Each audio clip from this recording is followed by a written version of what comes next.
So good afternoon, everyone. Happy Monday. This is Audrey from the Tech Council. Very happy to be here. And in a March 15th, which I'm looking in 6 days to spring, and it seems like we definitely are going to have that. I'm excited about that. Before we get started, and before I introduce our special guest, U.S. Congressman, he likes to be called G.T. Thompson, I would like to give some appreciation, as I always do each and every day, that we have this show. Huntington Bank, they have been just great friends in supporting us, not only in business as usual, but many of the experiments that we've run over the Tech Council that surround marketing, media, storytelling. They have really stepped up to the plate to connect our members during the pandemic, and they are one of the most active SBA lenders in the region. They've been just a tremendous friend to our community and to the members of the Tech Council. So if you don't know anyone there, let us know and we'll connect you. I also want to give shout out to the team at AT&T for their support for the Council's public policy series and for helping us leverage this format to connect our members to their elected officials. Throughout this pandemic, AT&T has helped in many, many ways, large and small, to help bridge the digital divide and tackle food insecurity, which we still are experiencing. We appreciate everything that their team has done to support the Pittsburgh community. And then 40 by 80, that's the longitude and latitude of Pittsburgh. And that is the wholly owned subsidiary of the Pittsburgh Tech Council, which is our 501c3. And you're going to hear more about the programs that we're delivering there that are particularly focused on workforce development, apprenticeships, as well as entrepreneurships. So before we get started, just want to remind everyone that we've muted your mics, and we've muted your mics just so that we don't hear anything in the background. And we have a chat, and the chat will allow you to ask some questions as it makes sense during the time that we are interviewing our guest. And Jonathan Kirsting is with us today, as always, so he is going to be monitoring that chat. So we're going to welcome right now Congressman, his name is GT, but it's really Glenn Thompson. He is from the Pennsylvania 15th Congressional District, and he is joining us from his home office, like many of us are. So it's really great. Welcome to the program, Congressman. And before we start talking about agriculture and broadband and your district and so many of the topics that we want to cover, let's talk about you. Let's talk about your background. You know, before you became a member of Congress, what were you up to? Well, Audrey, thank you so much. And thank you to the Pittsburgh Technology Council. You all were a great ally in my work as I lead on career and technical education for the nation, have for many years. You were a big part of our joint success of modernizing career and technical education. Proud to be with President Trump back in, I think it was 2018 when he signed the, be able to be a guy from my hometown of, I still live near, close to the homestead I grew up on. So I live outside of Metropolis, Howard, Pennsylvania, 700 people and one red light. And I live in the suburbs of that. So to go from that to be standing in the Oval Office when the President of the United States is signing into law the 21st Century Act to modernizing career and technical education for the 21st Century Act was what a truly humbling and amazing experience. And you all really helped in that process. You were at the table as we worked on modernizing career and technical education. So first of all, thank you. My home is in Center County. Like I said, I live in Howard Township, outside the borough of Howard. My background is this is where I've always lived. I can see the homestead that I grew up with my brother and actually one natural brother, a foster brother, and my sister. And today my wife and I, we've been in our home for well over 30 years. We raised our 3 sons here. So this is home. I've had the privilege and the honor of, and let me just say, career and technical education was early on made a big difference in my early years with my family. My dad came out of the Navy. He came out with a skill set, but he needed more training, needed more education. and he took advantage of GI Bill and went and became went off to school, became a tool and die maker, and was able to make a good living to support our family. And so I saw firsthand how, technology, career and technical education transforms lives. We have my own background. I started out at Penn State pursuing a degree in agriculture, or actually environmental resource management. And a funny thing happened on the way to graduation. I had to pay the bills. So I actually started before I went to Penn State working 11 to 7, 11 at night until 7 in the morning at a nursing home as part of the nursing staff. Wow. And I'd go to school in the morning. I did that for the first year. Didn't go real well. And so I switched to 3 to 11, but worked my way through college basically, and earned my way through college. But in the process of that, fell in love with healthcare, and went on to graduate with a rehabilitation related degree and practice healthcare for 28 years, actually, in Lycoming County, commuted there from Center County. Along the way, career and technical education continued to play a role in my life. I had a friend that talked me into working with her to put together a curriculum for, at the time, it was the Cambria County Community College. They've since rebranded, and great school, and even, and 1-2 evenings a week and Saturdays I drive to Evansburg. Actually drive 44 miles to Howard, and then would drive basically an hour and 15 minutes to Evansburg, and taught classes there for mostly adult learners who were just looking to better their lives through some additional career and technical education training. And I just saw what a difference, how transforming that was. And I think that those foundations are kind of some of the reasons why, as I ran for Congress in 2008 and was elected, have been serving for 13 years now. It's hard to believe. That's why supporting career and technical education. I think this is probably my 11th year of co-chairing the Career and Technical Education Caucus, one of the strongest bipartisan caucuses in Congress. Career and technical education is absolutely a unifying topic, and related to that is in my 13th year, I'm now the Republican leader, the ranking member. Sometimes I joke around and say it's the chairman in exile of the U.S. House Agriculture Committee, because obviously agriculture education is an important part of career and technical education as well. So that's kind of been my real quick summary, Audrey, of my pathway. Well, listen, with everything going on with nursing homes and everything that we've seen during the pandemic, we've actually taken quite an interest in terms of, understanding what's happening right here in our backyard. So that experience has to serve you well in terms of really what's happening in terms of both the unraveling and the support for nursing homes. Yeah, absolutely. At one time when I worked in a nursing home, and I'm, it was, what would it have been? I practiced healthcare for 28 years. So let's say it was probably 5-6 years before that. At that point, nursing homes were a little different. I actually remember some older men who just didn't have family members, but they were perfectly well. They were so well that I remember them about 10:30 at night, 10 o'clock. They would walk out the front door. They'd walk down the street to the local pub. And about 1:30 in the morning, either the police would bring them back or they'd stagger back into the facility. That's not skilled nursing today. No, that's not skilled nursing. Skilled nursing today is really, and most of us are not going to have to go into a nursing home, but there is a small percentage because of illness and disability. That it's a place where they're going to go to live with dignity, and we want it to be more home-like than institutional. I had tremendous concern with some of the things that were done, related to long-term care residents. Out of 535 members of the House and Senate, I'm the only one who was a former licensed nursing home administrator. Wow. As part of my rehab career.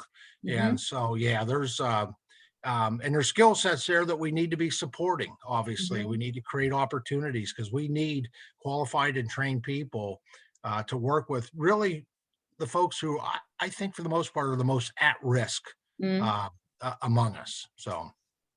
Well, that's great. So let's talk about your region. Let's talk about your geographic district because it's massive in terms of land mass.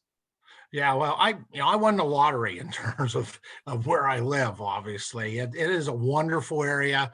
It only is getting bigger with every redistricting. It gets a little Mhm. larger.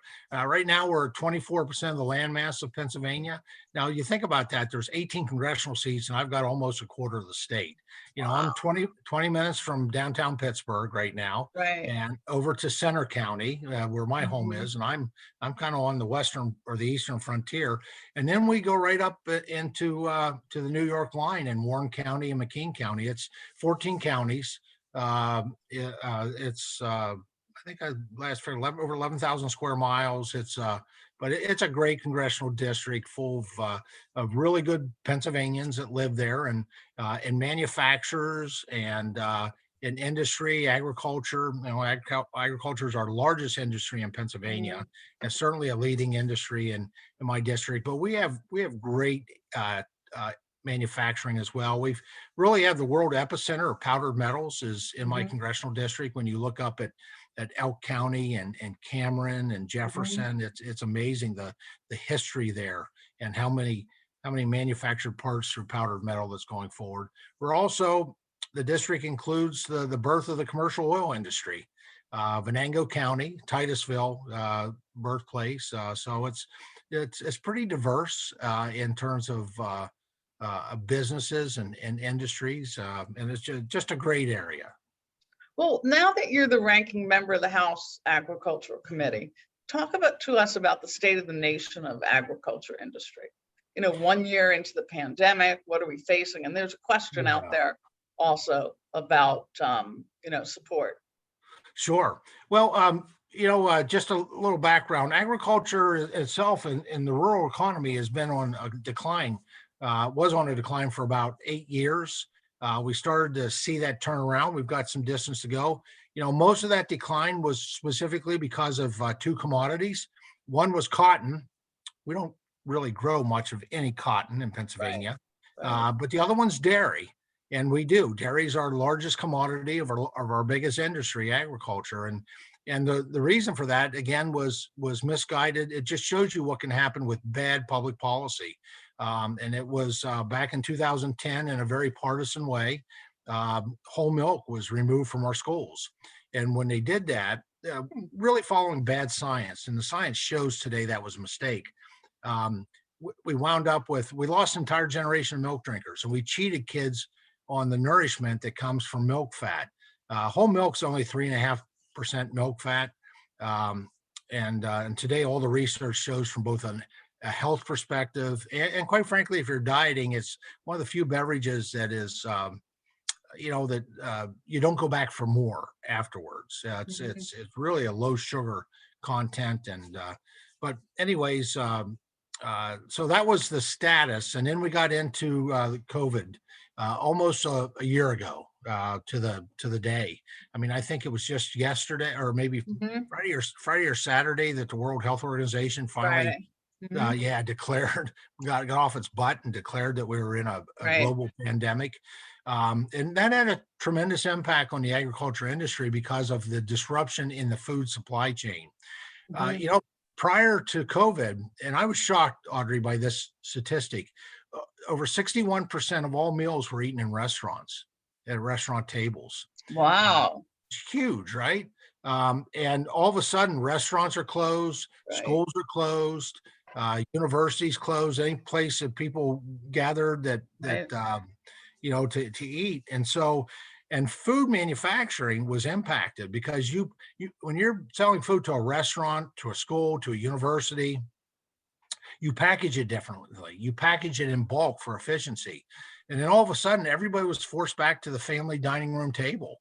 Mhm. And those large packages, packages of whatever it was, eggs, milk, commodities, it just didn't fit. And so we still had people that we had to feed the same people, and the farmers were still producing the same amount. But it shows you a disruption in the food supply chain, and just in terms of packaging, what a difference that made. And uh, really proud of our food manufacturers. They really, Mhm. they adapted with time. They came around. We gave them lots of flexibility, which I was really pleased to Mhm. help and support them to do that, to make those transitions. But it did impact our farmers in terms of their revenue, and there was milk that was dumped. Mhm. There were row crops that were plowed under. There were Mhm. uh, uh, cows and chickens and pigs that, quite frankly, were you know were euthanized because they weren't able to get them in market at the appropriate time. It was a real disaster. So one of my goals as the Republican leader of the House Agriculture Committee is learning from that and building resiliency within the food supply chain. Now, we came to the aid of our farmers with the throughout the 5 CARES packages. By the way, those 5 in 2020 were all bipartisan. The one that Mhm. they just jammed through the House and Right. President Biden signed on Friday. I'm going to be completely honest with you. That was disgusting. After we showed we could do it in a bipartisan way 5 times, and then to only one party be at the table was just unacceptable. But those 5 times, we provide a lot of relief. The Paycheck Protection Program, and I think everybody's familiar with all the things we did, the investments in vaccines and those kinds of Right. things. But we did address the need of agriculture as well, and it was through a program that was called, well, first of all, making sure our farmers were available for PPP and the EIDL loans and EIDL grants. And we had to work to do that. But also the Coronavirus Food Assistance Program, CFAP, which Mhm. really assisted with where farmers were able to show a loss. We did a CFAP 1, a CFAP 2 was done by the Department of Agriculture under Secretary Perdue's leadership. He had the Mhm. authority to be able to do a second round. And on December 21st, Congress passed. December 27th, President Trump signed the 5th CARES bill that included a CFAP 3. We're still waiting on the Biden administration to release that money, unfortunately. It's going to Mhm. come. I've got a decent relationship with Secretary Vilsack. I served with him for 8 years when he was Mhm. Secretary of Agriculture under the Obama administration. And Tom Vilsack's he gets it. He understands agriculture. I was thrilled to hear that he was going to be coming back in as Secretary of Agriculture. So just before we get to some questions real quick, what do you think are some of the biggest areas for innovation in terms of agriculture? Well, agriculture is science, technology, and innovation. So everything, Mhm. absolutely everything. And it always has been science and technology, even in its earliest days, going back 1,000 years, because agriculture was, farmers even then, it was trial and error. It's a rudimentary form of science, but that's what they used, and they had to be able to adapt to figure out how they were able to sustain themselves, because it was sustaining agriculture at that point. If you didn't grow it, you starved to death and you died. And so it's always been science and somewhat science and technology, even rudimentary and crude back then. Today it's sophisticated. And I think it's growing and producing more on less acreage. It's growing and producing more with less moisture in some places. It's growing and producing more with too much moisture in other places. It is it is about climate, and working to make sure. Now, there should be a dual goal here, that we have a healthy climate and a healthy economy. And Mhm. quite frankly, I'll tell you, agriculture is a solution to that. I don't know whether you realize, our first hearing we had was on climate change, and so I was able really to highlight the conservative climate solutions that are already in place. And much of that comes from science and technology. The fact in, I think, 2017, we took over 600 billion gigatons, or I'm sorry, 600 gigatons of carbon out of the air through land-based solutions. So that's precision agriculture, healthy soils, some of the conservation measures, livestock pasturing. It's healthy forest management, which means you're cutting trees down, but you're replanting other trees. So you have multiple generation of trees in a forest. Those are the largest carbon sinks in the world. And so it really is, science and technology is an excellent solution. Now, I will say one of the biggest problems I've run into lately is government bureaucrats not adopting this proven technology. You know, you get a new technology that actually works, that Mhm. shows proven results, and and we run at the speed of bureaucracy of getting it approved. I think that does a couple things. That first of all, that discourages farmers from adopting it, and so they just kind of throw their hands up and walk away because they have something that actually works, and yet a government bureaucrat doesn't get around to approving it for years. That's something that's obviously a goal of mine to fix and to address. I'm not looking to skip any steps. I want to make sure it gets scrutinized, but it needs to Mhm. be done on a timely basis. And I could give you a couple examples here, just right here in Pennsylvania with that are, just lately. And one of them are running into problems with the Department of Environmental Protection in Pennsylvania. Um, uh, of their adoption of a new technology that addresses a problem they've been dealing with in a wonderful way, and another one where the U.S. Department of Agriculture for a meat processing manufacturer invests state of the art equipment, hundreds of millions of dollars to build, and yet USDA kind of is dragging its feet of even considering it. So that's one of the issues when it comes to technology, especially that The technology. approval. Yeah, the that approval process. Yeah, the approval Right. process. So Jonathan, you want to grab a couple of questions that are out there? Got some great ones here. Congressman, thanks for joining us today. This is a great conversation. Dirk Kalp wants to know, are there any available programs in the current COVID relief bill or prior ones to help PA dairy farmers with financial problems due to COVID-19?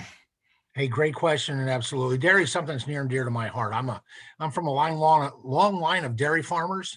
Unfortunately, most of them were wiped out through eminent domain when they built a wonderful recreation lake here in Howard Township.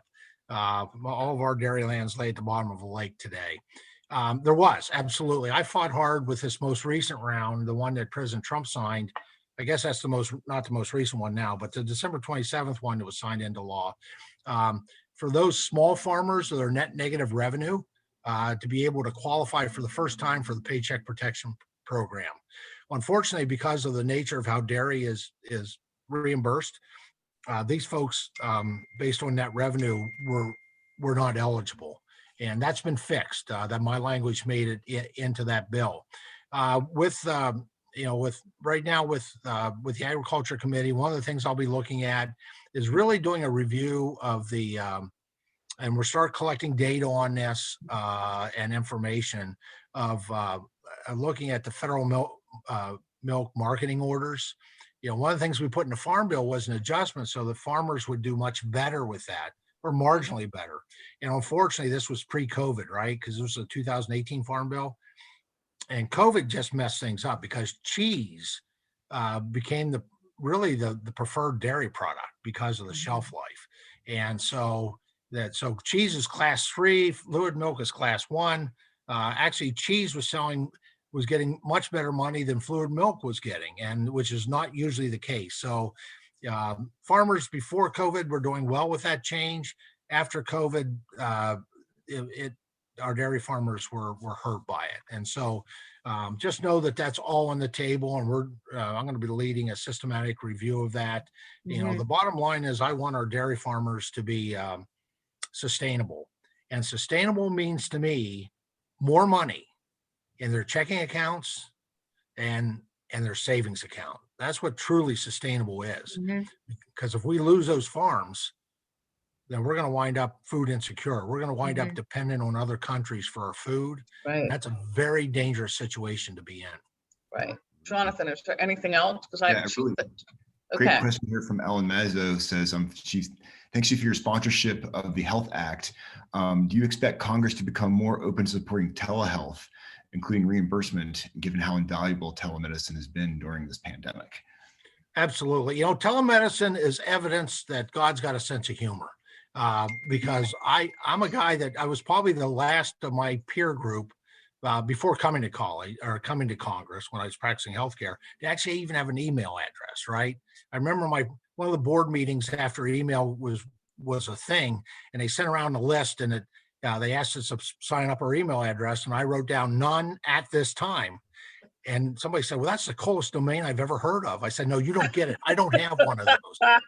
Yet I've been going on to be kind of a pioneer with telemedicine expansion. I've had two pieces of legislation, one signed by President Obama, one signed by President Trump, that expanded the use of telemedicine and increasing the pool of providers, crossing state lines, so that we're not limited by the states of where these folks have their licenses to practice. And so I hope the Health Act will be, I think, Ellen, one of the unintended consequences, a positive unintended consequence of this terrible plague that we've lived through and emerging out of at this point, was the recognition of just how important rural broadband connectivity is. Right. I was going to ask you about that. Yeah. And as a part of that, telehealth. It's just an efficient way. And we provided all kinds of flexibilities and waivers under the Trump administration, to our providers for billing and utilization. And those kinds of things were done as waivers, but they should be codified. My Health Act would do that in terms of our rural health centers, making sure that, because if there's a place that makes the most sense to get on the grid, online, and that's the rural health centers, where we tend to see the biggest digital divide. And so I'm hopeful, very hopeful, and that's one of my bills that I know we'll be leaning into. So the last thing that I want to sneak in is I really want to talk about immigration. 50% of the people who start tech companies are immigrants. Okay. And our immigration reform has not kept up with us for a long, long time. Where do you see? Is there some hope that maybe there's going to be some bipartisan action? I think so, but I'm not sure it's going to be in the tech space, unfortunately. I think that the tech's going to get swept up on a very partisan bill that Republicans have not been invited to the table on. We're probably going to vote on this week. I apologize. I don't remember. Educated here and then they can't stay. That's not going to be on the table. It's going to be on the table. I just don't think it gets through the Senate because it's going to be the wish list of all the extreme things that will probably be in it. Now, I may be wrong, Audrey, but that's what I'm anticipating, and that's a shame. I'm in favor of merit-based immigration system, and I don't think there's anything wrong with a country looking out for its own interest, and that means workforce. And that's what we ought to design our immigration system around. And I'm great with family members coming, because I also think we've had a meltdown of the nuclear family in this country, and that has led to a lot of social problems that we have because of of just how frail and fragile the nuclear family is. But a lot of folks that are coming here, I think they can help us revive the nuclear family. They can definitely help us with meeting workforce needs. Now, there's two bills probably going to be on the floor this week. And like I said, the one of them is going to be no border security. It's going to be continuing this border crisis. It's I'm my suspect at this point, and I'd love to be proven wrong. Yeah, this is really important in southwestern Pennsylvania. People. Yeah. No, absolutely. And now the second bill will be an ag workforce bill, and I've leaned into that bill. Actually, I'm a co-sponsor of it. It's a bipartisan bill. It needs to have some improvements, and so I'll be offering an amendment on that bill this week, addressing some of the issues that are out there. I want to make sure that it works for our farmers, our ranchers. It really is for the producers. Without a workforce,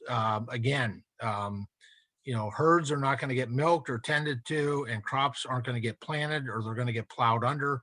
And quite frankly, that's going to lead to food insecurity. So we'll see. I don't have a lot of hope, unfortunately, with the makeup, with just the attitude among my Democratic friends, or the Democratic leadership, let me put it that way, of taking bipartisan ideas at this point. So I'm not sure my amendment will be made in order. But that said, I'll be meeting with Republican senators to encourage them to consider this bill when it gets there, but to consider it and to make some of the changes that I'm outlining in my amendment that I'm then put Well, forward. well, Congressman, it's been great just to catch up with you. I know we could talk longer. You got a glimpse into the things that really matter to us. So if you could continue to champion that stuff, that really is important. It's important to Southwestern Pennsylvania, but it's important all across Pennsylvania, because innovation in agriculture is happening here, and innovation across the ecosystem, across markets, helps us all. So we get to educate the best and brightest, and they want to stay, and then they can't. Now that you're right. And those are the types of things I've always been very supportive of. Love to see some bipartisan work to achieve that. Maybe if this first immigration bill goes down in flames, can't get 60 votes in the Senate, I think these first 100 days have been really bad policy for the most part that's been put forward to fill a political promise or agenda. Maybe once we get past that, we can work on some things in a bipartisan way, and the kind of things you talked about with immigration would be. I did want to note on the broadband side, just so the folks are aware, that the CARES money that came out to the states and then out to the counties. I was successful in the December legislation that President Trump signed of including the local act, and the local act actually gave our counties another 9 to 12 months, I think 9 months actually, to be able to use their CARES money, because a lot of our county commissioners were choosing, and appropriately so, to use that money for rural broadband, because there's just no way they could complete and wrap up a rural broadband project by December 31st of 2020. So we were able to successfully extend that. And I really appreciate those local leaders that recognize just how important that is. It's important for the economy, for families, for health, for education. I mean, it probably, I'll be honest with you, when it comes to infrastructure, and I'll be leaning in on whatever infrastructure comes our way, I think it's the most important infrastructure investment that we can make, honestly, because of how it impacts so many different aspects of American lives. Well, listen, we've taken up our allotted time. It's been great to catch up with you. I know that you are working feverishly, and you know what our issues are that we care about, and we appreciate you taking those issues with you as you head back to Washington. So I can't thank you enough, and appreciate your candor in your own upbringing and the passion that you have for the work that you do. So thanks for joining us. And Jonathan, who do we have tomorrow? Tomorrow we have the new VC fund, Black Tech Ventures, stopping by. Oh, nice. Very excited to learn more about this. Great. That's great. The new venture fund. We didn't even talk about capital, Congressman. We have a whole list of things that we're passionate about. But thank you, Congressman, and stay safe. Everyone, enjoy your day. All right. Thank you very much. You guys.